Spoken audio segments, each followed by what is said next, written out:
काव्य सरस BBA third semester प्रथम अध्याय ज्ञान किरण, जिसके अंतर्गत 15 दोहे हैं जो कबीरदास जी द्वारा रचित है।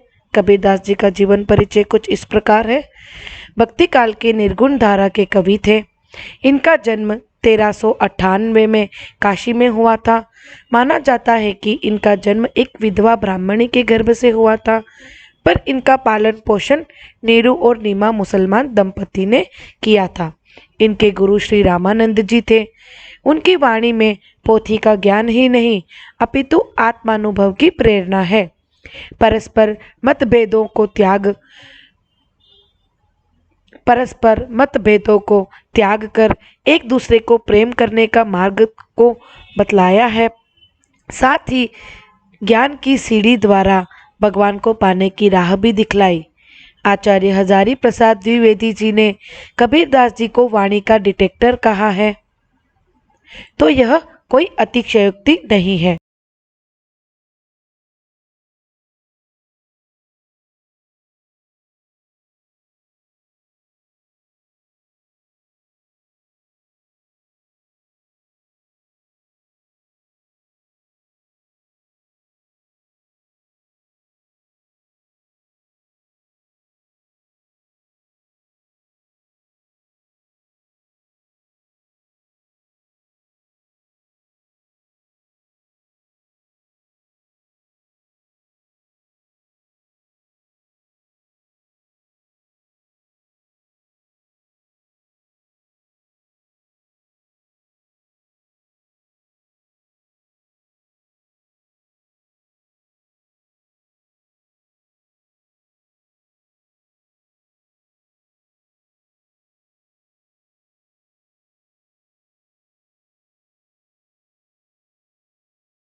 कबीरदास जी ने अपनी प्रखर और वाणी से धर्म के पाखंड पर करारा व्यंग्य किया है। इनका देहांत मगहर में हुआ था, जो कि 1518 में हुआ था। परीक्षा में आप लोगों को ससंदर्भ व्याख्या पूछी जाती है, जिसमें आपको उसकी व्याख्या करनी पड़ती है। व्याख्या करने का तरीका कुछ इस प्रकार है। सबसे पहले आपको कवि परिचय देना पड़ता है। कवि परिचय के बाद कुछ शब्दार्थ लिखने पड़ते हैं। शब्दार्थ के बाद प्रसंग, प्रसंग के बाद संदर्भ, फिर व्याख्या और फिर उसमें बताई गई विशेषताओं को बताना पड़ता है। कबीरदास जी का पहला दोहा कुछ इस प्रकार है। सतगुरु सांचा सूरीवा ताते लोही लुहार, कसणों दे कंचन किया ताई लिया तत्सार। प्रस्तुत दोहे में कवि परिचय मैंने आपको अभी बताया था, वो आप इसमें लिखना है। उसके बाद शब्दार्थ कुछ इस प्रकार है। साचा का अर्थ है सच्चा, सूरीवा अर्थात शूरवीर, कसनी अर्थात कसौटी। प्रस्तुत दोहा हमारी पाठ्य पुस्तक काव्य सरस में से कबीरदास द्वारा रचित ज्ञान किरण से लिया गया है। इसका संदर्भ कुछ इस प्रकार है। इस दोहे में कबीरदास जी ने गुरु की महिमा के बारे में बताया है और उन्हें ही सच्चा शूरवीर कहा है। व्याख्या कुछ इस प्रकार है। प्रस्तुत दोहे में कबीरदास जी कह रहे हैं कि सतगुरु एक सच्चा शूरवीर है। जिस तरह एक लोहार लोहे को आग में पिघलाकर शुद्ध करता है, उसी प्रकार गुरु ने भी शिष्य को साधना की कसौटी पर कसकर उसको कंचन अर्थात सोने के समान शुद्ध बना लिया है और जीवन के सार को ग्रहण कराया है। क्योंकि साधना की अग्नि में ही तपकर जीव क्या है, पवित्र होता है। जब तक व्यक्ति को साधना नहीं होगी या साधना नहीं करवाई जाएगी, तो वह तपकर अग्नि में तपकर पवित्र नहीं होगा। जिस तरह सोने को हम जितना आग में पिघलाते हैं, उसको हम अच्छे से दूसरे गहने में ढाल सकते हैं, उसी तरह यहाँ पर साधना की अग्नि में गुरु तपाकर उसको एक पवित्र जीव बनाता है, पवित्र जीव बनाता है। इसमें विशेषताएं कुछ इस प्रकार है। इसमें अनुप्रास अलंकार का प्रयोग किया गया है और इसकी भाषा सरल तथा सुबोध है। अब दूसरा दोहा कुछ इस प्रकार है। लंबा मार्ग दूरी गर बिकट पंत बहुमार, कही संतो क्यों पाई ये दुर्बल हरि दीदार। इस दोहे में प्रसंग यथावत रहेगा, कवि परिचय भी पूर्ववत दिया हुआ है वही रहेगा। शब्दार्थ कुछ इस प्रकार है। मार्ग मीन्स मार्ग का अर्थ है रास्ता, पंथ का अर्थ भी मार्ग या रास्ता, हरि का अर्थ है भगवान और दीदार का अर्थ है दर्शन करना। संदर्भ भगवान के दर्शन पाना दुर्लभ बताया गया है। दुर्लभ अर्थात कठिन बताया गया है। उनको पाने के लिए अनेक कठिनाइयों का सामना भी करना पड़ता है। इस प्रस्तुत दोहे में कबीरदास जी कह रहे हैं कि भगवान का दर्शन पाना आसान नहीं है, अर्थात ईश्वर के दर्शन को प्राप्त करना बहुत कठिन है। भगवान रूपी प्रीतम का देश बहुत दूर है, वहाँ तक पहुँचने के लिए हमको बहुत लंबी यात्रा करनी पड़ती है। उस रास्ते अनेक कठिनाइयों का सामना करना पड़ता है। उस रास्ते में हमको अनेक मुश्किलें आती है और उस रास्ते में हमको अनेक डाकू लुटेरे भी रहते हैं, अर्थात जो हमारे पास ज्ञान होता है। इसलिए यहाँ पर कबीरदास जी कह रहे हैं कि हे संतो, आप ही विचार कीजिए कि प्रियतम का इतना कठिन मिलन कैसे संभव है। अर्थात संतों से कह रहे हैं कि आप ही बताइए कि हे संतो, आप बताइए कि यह प्रियतम का जो मिलन है वो इतना कठिन कैसे है।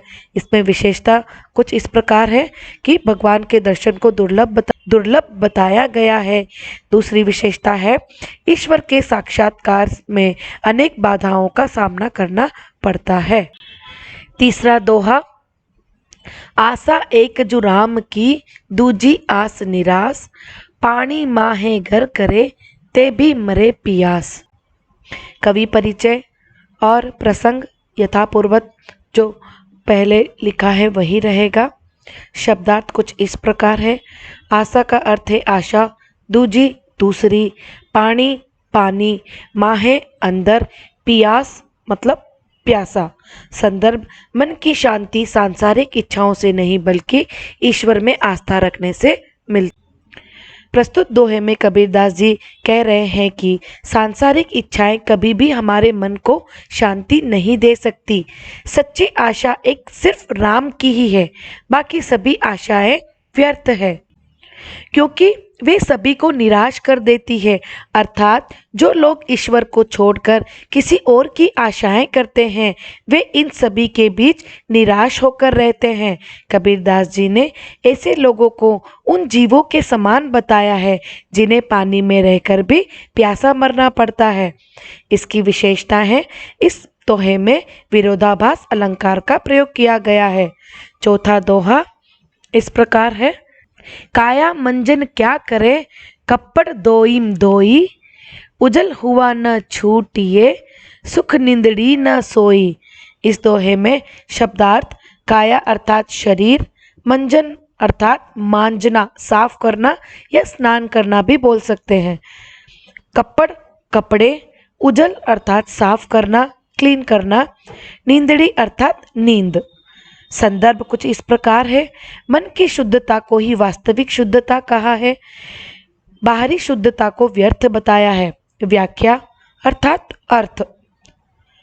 कबीरदास जी कह रहे हैं कि हे जीव, तू अपने शरीर और कपड़े को धो धोकर साफ सुथरा कर रहा है, लेकिन इस तरह की बाहरी सफाई से कोई लाभ नहीं है, क्योंकि सच्ची शुद्धता तो भीतर की अर्थात आंतरिक मन की होती है।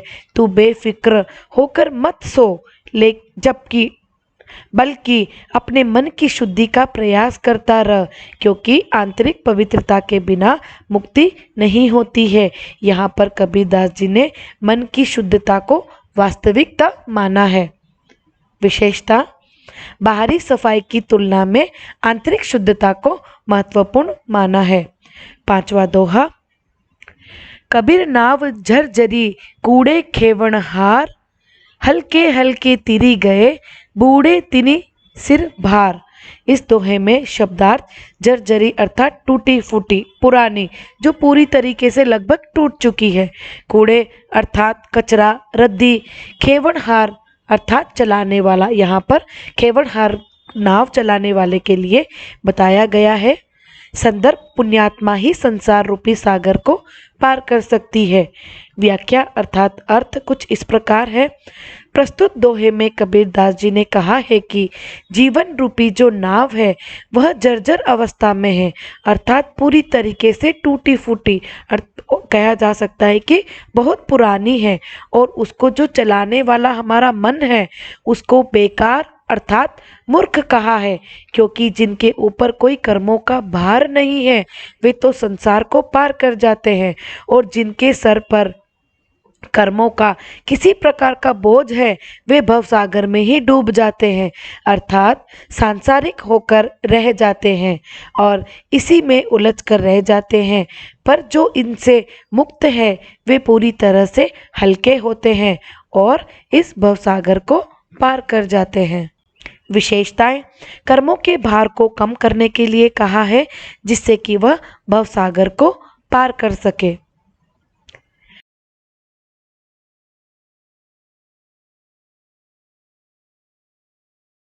छठा दोहा। माला पहया कुछ नहीं, भगति न आई हाथी, माथो मूंछ मुंडाई करी, चालिया जगत के साथ। अर्थात यहाँ पर साथी होना चाहिए था, बट साथ लिखा है, चलेगा। यहाँ पर कबीरदास जी ने इस दोहे में कुछ शब्दार्थ बताए हैं। पहिया मतलब पहनना, भगति भक्ति, हाथी बड़ी ई की मात्रा आती है तो वो हाथी मीन्स एलिफेंट, यहाँ छोटी ई की मात्रा है। हाथी अर्थात हाथ में, माथो अर्थात सिर, जगत अर्थात संसार। इसमें संदर्भ बताया है, बाह्य आडंबरों के बारे में बताया है। कबीरदास जी ने बताया है कि इस दोहे में कहा है कि माला को धारण करने से कुछ नहीं होगा, माला पहनने या दिखावा करने से ईश्वर की प्राप्ति नहीं होती है। सिर और मूछ मुंडवाकर सन्यासी बनकर दुनिया में धोखा करने से कुछ लाभ प्राप्त होने नहीं वाला है। अर्थात आपको ईश्वर की अगर प्रार्थना करनी है, पूजा करनी है तो आपको सच्चे मन से करनी होगी, न कि आप माला घुमाने से या बाहरी दिखावे से। बाहरी दिखावा करेंगे तो आपको इस दुनिया में कुछ भी लाभ प्राप्त होने वाला नहीं है। विशेषताएं कुछ इस प्रकार है। इसमें अनुप्रास अलंकार का प्रयोग किया गया है। बाह्य आडंबरों से भगवान की भक्ति की प्राप्ति नहीं की जा सकती। सातवां दोहा।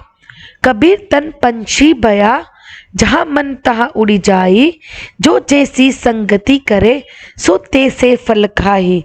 इसमें पंछी का अर्थ है पक्षी, संगति साथ, बया अर्थात समान।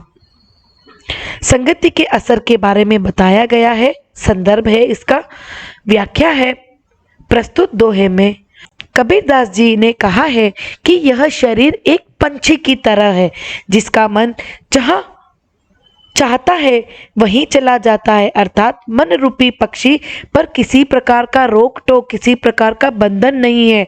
वो कहीं पर भी बिना रोक टोक आ जा सकता है, क्योंकि व्यक्ति जैसी संगति में रहता है वैसा ही असर उस व्यक्ति के ऊपर पड़ता है, अर्थात उसको उसी के अनुसार फल मिलता है। आप जिस संगति में रहेंगे वैसी संगति का आपको फल मिलेगा।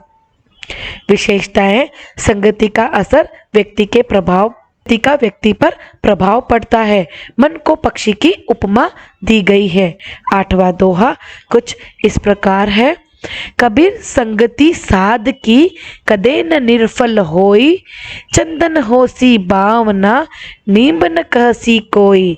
इस दोहे में बताया है कि शब्दार्थ आपको दिए हुए हैं, आप इसको पढ़ सकते हैं। संदर्भ है, खुदा अथवा ईश्वर को एक समान मानने पर ही परम तत्व की प्राप्ति बताई गई है। प्रस्तुत दोहे में कबीरदास जी ने बताया है कि साधु जन की संगति चंदन के समान बताया गया है। मतलब बताया गया है कि आप साधु के साथ रहते हो तो मानो आप चंदन के समान रह रहे हैं, चंदन के साथ रह रहे हैं। इसमें कबीरदास जी ने बताया है कि साधु की संगति कभी निष्फल नहीं होती है। कहने का तात्पर्य यह है कि साधु जन की संगति हमेशा लाभदायक होती है।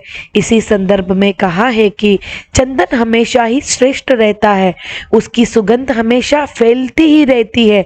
अगर वो किसी और के साथ उसको रखा जाता है तो वो उसकी खुशबू या बदबू, कुछ भी बोल सकते हैं, उसके गुण या अवगुण नहीं लेकर अपने गुणों को उसको देता है। इसी प्रकार यहाँ पर कहा गया है कि वह नीम की तरह कभी कड़वा नहीं हो सकता।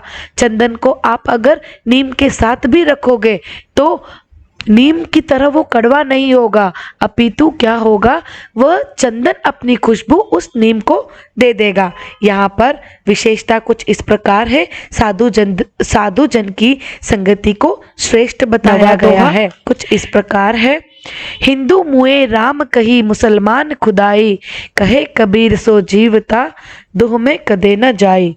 प्रस्तुत दोहे में कबीरदास जी ने बताया है कि हिंदू राम कहते हुए और मुसलमान खुदा कहते हुए मर गए, क्योंकि उन दोनों ने खुदा और ईश्वर में भेद माना है, अर्थात दोनों में अंतर माना है। इसलिए यहाँ कबीरदास जी कहना चाहते हैं कि वही व्यक्ति जीवित रह सकता है, अर्थात अमरत्व को प्राप्त कर सकता है, जो दोनों में भेद नहीं मानते, अर्थात उनको समान दृष्टि से देखते हैं। विशेषताएं, खुदा अथवा ईश्वर को एक ही माना गया है। 10वां दोहा, निंदक दूरी न कीजिए, निंदक दूरी न कीजिए, दीजिए आदर मान, निर्मल तन मन सब करे, बकी बकी ओन निहोन। यहाँ पर कबीरदास जी ने बताया है, निंदक मतलब जो बुराई करने वाला है, ओन निहोन मतलब बार बार। यहाँ पर कबीरदास जी ने बताया है कि अपने दोषों का ज्ञान मनुष्य के विकास में सहायक होता है। इसलिए दोहे में बताया है कि निंदक को, अर्थात जो हमारी बुराई करता है, जो हमारी निंदा हमारे ही सामने करता है, ऐसे व्यक्ति को कभी हमसे दूर नहीं करना चाहिए, अर्थात ऐसे व्यक्ति को कभी भी अपने आसपास ही रखना चाहिए, क्योंकि वह हमारे दोषों को बार बार हमें बताकर हमको सुधारने की प्रेरणा प्रदान करता है। विशेषता, निंदा करने वाले को पास में रखने की सलाह दी गई है।